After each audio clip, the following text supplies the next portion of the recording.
Okay, so I'm working on the video of the homemade table saw, do-it-yourself table saw, and right now I'm using my miter saw, and I've got that old metal stand that you saw in videos that I put my miter saw on.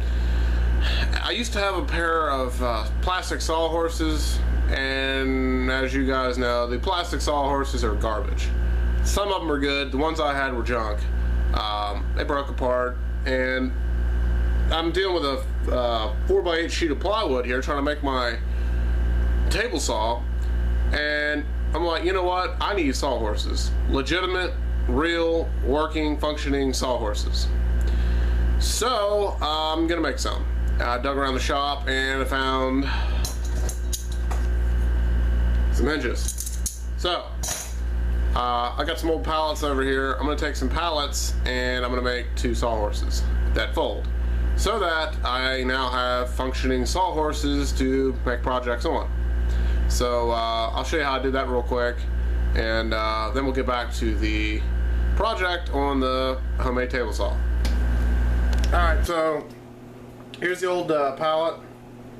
It's been raining. I grabbed it from outside, and I'm gonna rip it apart, and then we're gonna use these pieces and we're gonna make a awesome sawhorse. Okay, one thing on this channel that I want to make clear is that I'm trying to be as honest as possible. Okay, so if something doesn't work right, or needs adjustment, or needs to be fine-tuned a little bit, and I figure out how, or I discover a problem and I fix it, I'm going to tell you that. So that way, when you go home and you try to do the same thing and it happens to you, and you're like, well, what the heck? Worked for him fine. I can't seem to make this work. You know, the heck with this, I'm not doing it. I don't want that. I want you guys, if you want to make some projects like this on your own, I want you to be able to succeed. So I've discovered this is about a 6-inch wide board. It's about I don't know, maybe 3/8 inches thick. It's real thin, and the grain is not real close together. So this is a weak piece of wood, easily breakable. And what I did when I was pulling it off of the pallet, I don't know if you can see it here or not, but there's a split right here.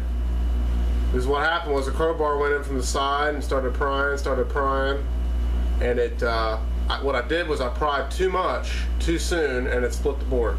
Now this board will still work for most things I want to do. It's not going to affect the integrity of most of what I'm going to use it for. You can see here the ends are cut off.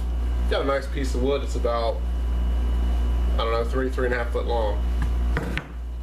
So what I found, when you're pulling this pallets loose, if it's a wide board, and probably the same on a narrow one, tap maybe 2-3 times, good hard taps, pry a little bit with that pry bar, tap a little bit more, pry just a little bit. We're talking, when you hear it like crack, that's the nails moving. Stop, tap some more, crack, stop, just keep going all the way until that whole board pops right up off of there.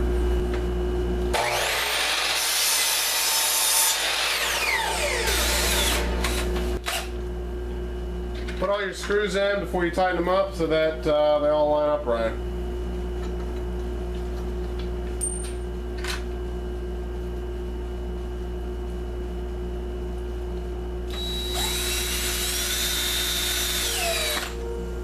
Alright, so got my sawhorses done.